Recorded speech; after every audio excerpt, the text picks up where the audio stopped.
Good afternoon, Steve with Super Dungeon Explorers Guild here.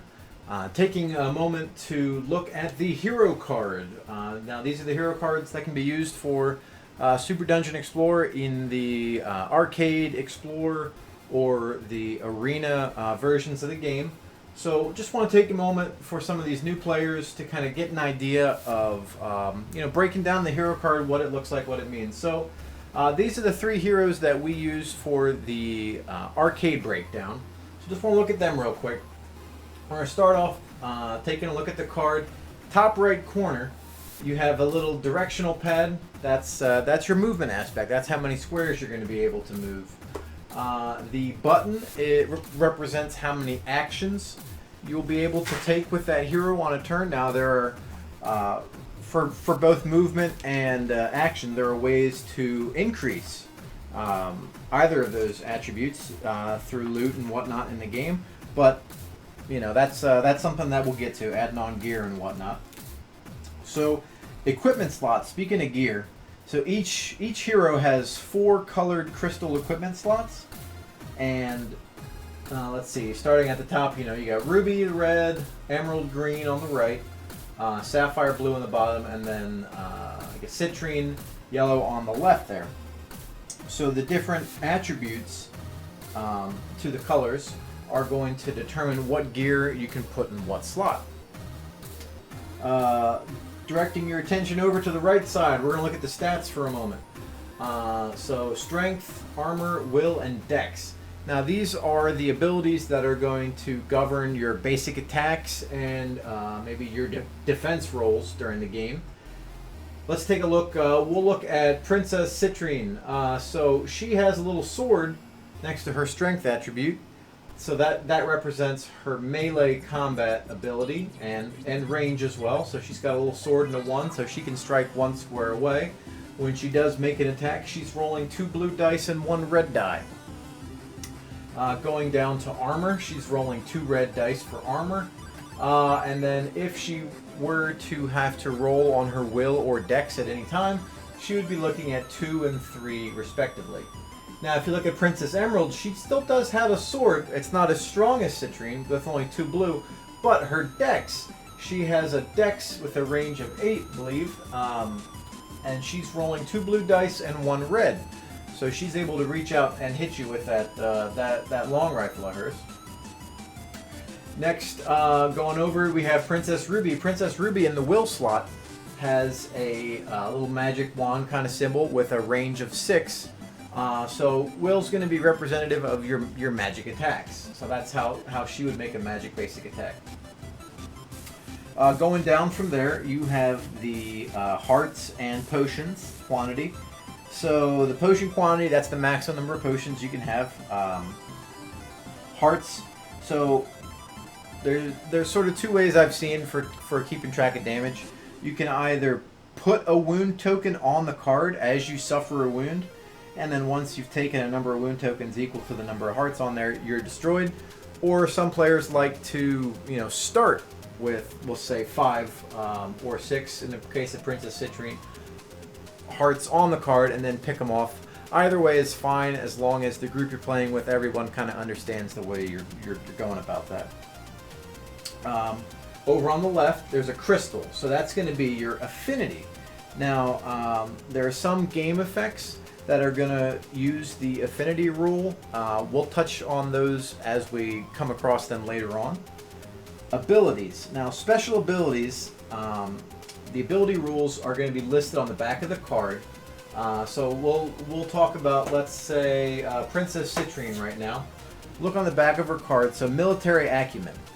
Right? So when a model with military acumen is in the dungeon, a friendly hero may remove princess coins from its card to gain +1 action point for each coin removed from the game until the end of its activation. So she's got that. Princess Emerald's got Surefoot. Model with Surefoot treats difficult terrain squares as open squares. Let's see, all non-blessing tile effects in those squares are ignored. And so on. So on the back of the card, you're going to find relevant rules information for really most of the abilities that are listed on the front. So looking at Princess Citrine, kind of coming down into that bottom part of the card, this is where you're going to have your unique actions. Now, unique actions normally are actions that only the model can use. There are ways for models to share unique actions, but those are sort of model dependent. Now, red actions are offensive actions that cause a wound, and blue actions are support actions that don't cause a wound. So let's look at Princess Citrine, her Chain Gauntlet. It's a red action. It takes 2 of her actions. It's got a range, a little range attribute there of 5. When she does this, she's going to add +1 red die to her strength pool, and it's going to have a pull 4 effect. So she does her damage. She's going to be able to pull whatever monster she's targeting 4 squares closer to her. Now, blue actions, she's got a nice blue action, tactical positioning.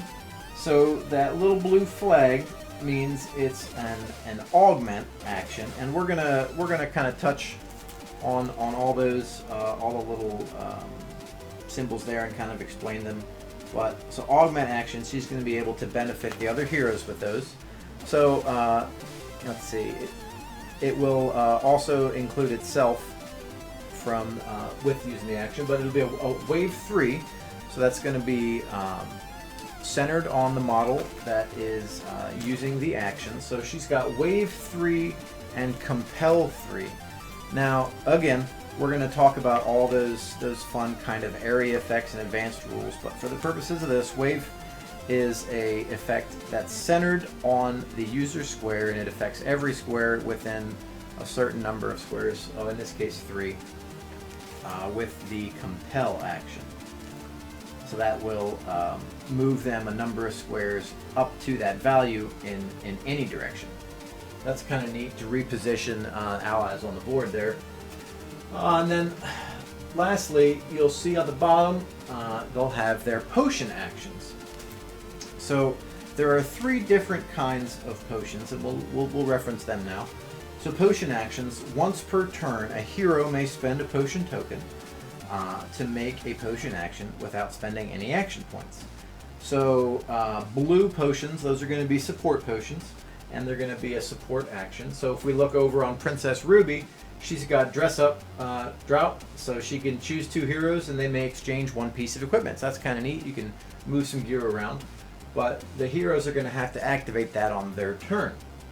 If you look at Princess Emerald and Princess Citrine, they have green potions. Those are emergency potions. So they can only be used during the console's turn.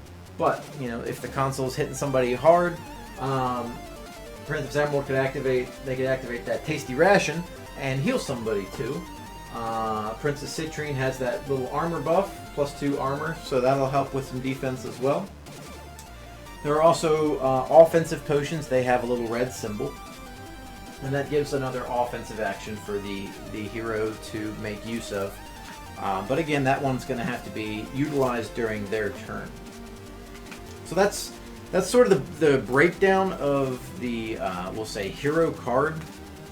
When you would get gear, you're going to place it in the appropriate area and we usually just slide it under the card, and I'll show you a picture of that in the actual gameplay video.